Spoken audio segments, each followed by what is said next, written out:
এই কোরআন একদিন আমার আপনার জন্য বিপদের কারণ হতে পারে।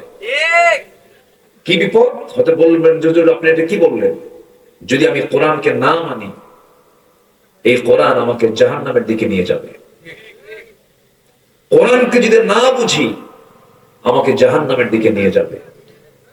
কারণ আমরা দিনের বেলা এখন কি রাখি, কোন ইবাদত করি?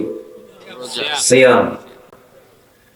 হাদিসে আসছে আস-সাওমু ওয়াল কুরআনু ইউশাফিআনু লিল আবদি। রোজা এবং কোরআন এই দুটো জিনিস বান্দাকে জান্নাতে যাওয়ার জন্য সুপারিশ করবে।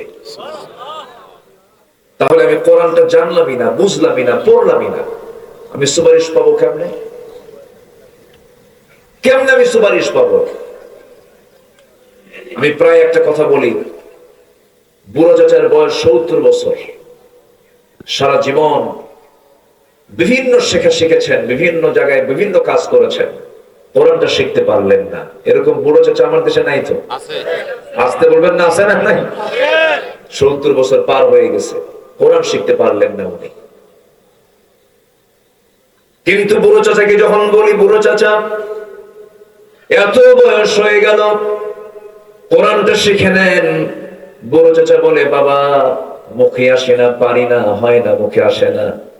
কিন্তু বুড়ো চাচাকে যখন বলি, চাচা ওই যে আপনার চার মাথার মোড়ে, এরুলিয়ার মোড়ে 7 কাঠা যে জায়গা আছে, তার দাগ নাম্বার কত?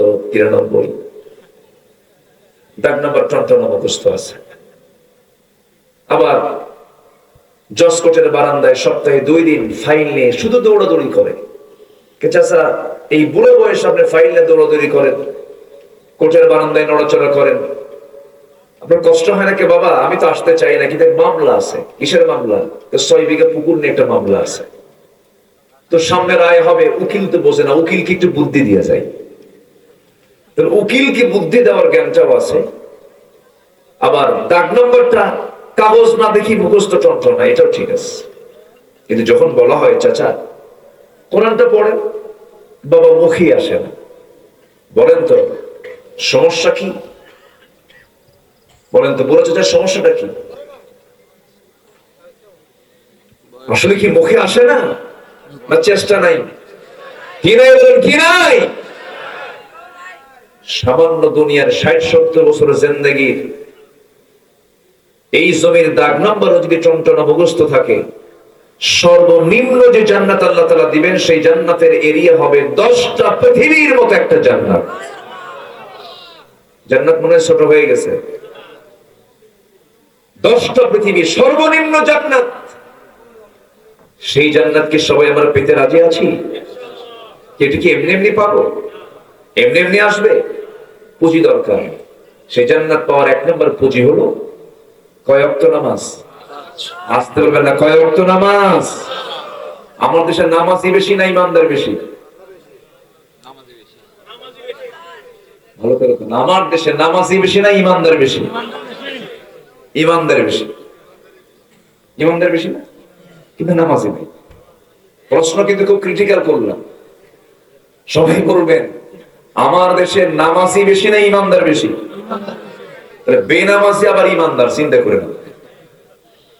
আল্লাহ তাআলা যে বললেন ইয়া আইয়ুহাল্লাযীনা আমানু আমিনু, ইমানদাররা ভালো করে ঈমান আনো, এইজন্য বলেন নাই? বুকটা ফেটে যায়।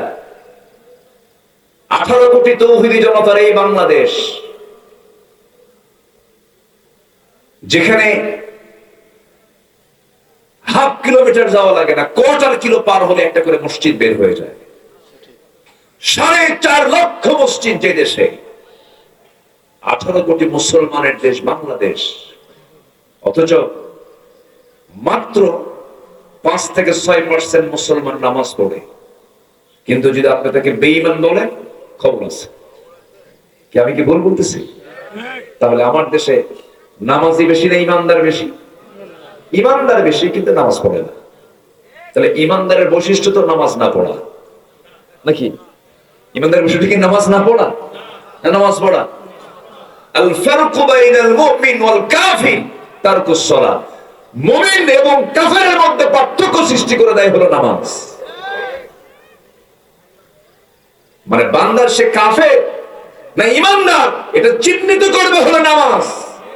সেই নামাজ আজকে কেউ পড়ে না। এই রমজান মাস, গতকালকে আমার টাঙ্গাইল মাহফিল ছিল দিনের বেলা, আসতে নিয়ে দেখি প্রায় হোটেলগুলোর সামনে বিশাল পর্দা টাঙ্গানো। এক হোটেলের সামনে লেখা দেখলাম ভিতরে যত্ন সহকারে খাওয়ানো হয়। এরাও তো ইমানদার, তাই না? ইমানদার না? ইমানদার। তাহলে ইমানদার দুপুরবেলা খাবে রমজান মাসে, নাম হলো রমজান আলী, দুপুরবেলা ভাত খাবে, নাম কি আলী? রমজান। নাম দিয়া তো জান্নাত পাওয়া যাবে না। আল্লাহ তাআলা কাম দেখতে চান। ইমানদার তোমাকে নামাজ পড়তে হবে, নামাজি নেতৃত্ব মানতে হবে, তোমাকে রোজা রাখতে হবে, তোমাকে হারামগুলো ছাড়তে হবে, মিথ্যা কথা তোমাকে ছাড়তে হবে। আমরা অনেকে মনে করি আবার, আজকে আমি বিকাল বেলা এক সেলুনে বসেছিলাম, সেলুনে বসে আমি চুল কাটতেছিলাম, সেলুনওয়ালাকে বললাম, ভাই তুমি রোজা আছো নাকি? হুজুর রোজা আছি। নামাজ পড়ছো? হুজুর রোজা রাখি, নামাজ পড়ার টাইম নেই। দেখেন তাহলে রোজাদার রোজা আছে কিন্তু কি পড়ে না? নামাজ পড়ে না। তাহলে কি হলো রোজা?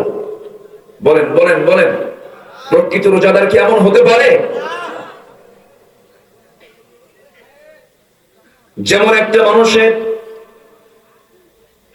মাথাও প্রয়োজন, লাংসও প্রয়োজন, কিডনিও প্রয়োজন। কিডনি ছাড়া মানুষ বাঁচে না, লাংস ছাড়া মানুষ বাঁচে না, হার্ট ছাড়া মানুষ তো আরো বাঁচে না। মাথাও লাগবে, কিন্তু কারো যদি হাত কেটে যায় সে বাঁচতে পারে, পা কেটে যায় বাঁচতে পারে, চোখ যদি অন্ধ হয়ে যায় বাঁচতে পারে, কিন্তু লাংস নাই, হার্ট নাই, কিডনি নাই, ব্রেন নাই, সে বাঁচবে না, সে দুনিয়া থেকে বিদায় হয়ে যাবে। তেমনি ইমানদারের জীবনের সবচেয়ে বড় পুঁজি হলো ফরজিয়াতকে ধরে রাখা। ফরজকে লঙ্ঘন করা যাবে না, কোন ফরজ বাদ দিলে তার মধ্যে আর ঈমান থাকে না, ঠিক কি না? রাসূল এমনি বলেননি, মান তারাকা সালাতান মুতাআম্মিদান ফাকাদ কাফার, যে ব্যক্তি এক ওয়াক্ত নামাজ ছেড়ে দিল ইচ্ছা করে, সে যেন কুফরি করলো, সে কুফরি হালতে চলে গেছে। রাসূল সবচেয়ে বেশি রেগে যেতেন নামাজের ব্যাপারে যদি কেউ বেখেয়াল হয়ে যেত। আজকে নামাজের কোনো কথা নেই। আমার দেশে ইফতার মাহফিল এক সময় প্রত্যেকটা অঙ্গনে ইফতার মাহফিলের একটা ট্র্যাডিশন ছিল। এটা ভালো। ইফতার কি একা করা ভালো না? জামাতের সঙ্গে করা ভালো। সংঘবদ্ধ হইতে ইফতার করার নিয়ম। যদি কেউ একটা খেজুর দিয়েও যদি কাউকে ইফতার করে, পূর্ণ রোজাদারের সব আল্লাহ পাক তার আমলনামায় দিয়ে দেন। প্রাচ্যের অক্সফোর্ড নামে খ্যাত Oxford of the east, university of Dhaka, আমি সেই ঢাকা ইউনিভার্সিটির ছাত্র, আমি নিজেও ছিলাম। সেই ইউনিভার্সিটিতে ক্যাম্পাসের সামনে ছাত্ররা ইফতার পার্টির আয়োজন করেছে। ইফতার পার্টির আয়োজন কেন করলো? শোকজ করা হয়েছে। আমরা তো এমন বাংলাদেশ আমরা দেখতে চাইনি। ইফতার মাহফিলকে শোকজ করা হবে, ইফতার মাহফিলকে নিয়ে কথা বলা হবে, ইফতার মাহফিল করা যাবে না, এমন জাতীয় কথা তাদের মুখের থেকে বের হয় যাদের মধ্যে ঈমানের গন্ধ খুঁজে পাওয়া যায় না। সম্মানিত ভাইরা, সম্মানিত বন্ধুগণ, তাহলে আমরা যেহেতু ঈমান এনেছি, সবার কাছে আমার প্রথম একটা প্রস্তাব থাকবে, দাবি থাকবে, জীবনে কি আমরা কেউ নামাজ কাজা করব? নামাজ কেউ ছেড়ে দেব? 5 ওয়াক্ত নামাজ পড়তে রাজি আছি সবাই আমরা? রমজান মাসে রোজা রাখবো, জোরে বলি ইনশাআল্লাহ। রোজা রাখা কি? আরো জোরে, রোজা রাখা কি? রোজা ভাঙ্গা কি? বলেন, রোজা ভাঙ্গা কি? রোজা ভাঙতে তো পারে না। ইচ্ছা করে রোজা রাখা, ইচ্ছা করে রোজা ভাঙ্গা চরম গুনার কাজ, বড় গুনার কাজ, কবিরা গুনার কাজ। কিন্তু আবার রোজা ভাঙ্গাও কিন্তু আপনার জন্য জরুরি। বিশেষ সময়ে। কোন সময়? বিশেষ সময়ে। আপনি অসুস্থ, আল্লাহ তাআলার দয়া বান্দার উপরে কম না বেশি? ইন কুনতুম মারদা আও আলা সাফারিন, অসুস্থ আছো, সফরে আছো, দরকার নাই রোজা ভাঙ্গো। কার কথা? আসতে বলবেন না, কার কথা? আল্লাহকে রোজা রাখতে নিয়ে মরতে বলছেন? আল্লাহ বলছেন তুই সুস্থ আছিস, তুই সবল আছিস, মুসাফির না, রোজা রাখ। অসুস্থ, রোজা রাখার দরকার নাই। সুবহানাল্লাহ বলবেন না? আচ্ছা, বাবা তার ছেলে কি কম ভালোবাসে না বেশি ভালোবাসে? তার চাইতে আল্লাহ তার বান্দাকে কম না বেশি? আরো ভালোবাসে। শুধু বেশি না, অনেক বেশি। আল্লাহ তো বোঝেন বান্দা অসুস্থ হতে পারে, রোজা রাখার দরকার নেই, রোজা রাখো না, পরে যখন সুস্থ হবে আবার রোজা রেখে নিও। যেরকম সুবহানাল্লাহ, কি দয়া তার। আমার বন্ধুগণ,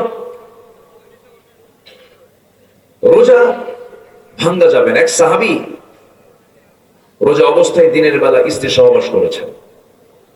স্ত্রী সহবাস করা কি রোজা অবস্থায় কি বলেন হালাল না হারাম? স্ত্রী হালাল হলেও রোজা অবস্থায় সহবাস করা হারাম, গুনার কাজ, করা যাবে না, নিষিদ্ধ এটা। কিন্তু সাহাবী এমন একটা কাজ করে ফেলছেন, নিজের স্ত্রী তো, বৈধ স্ত্রী।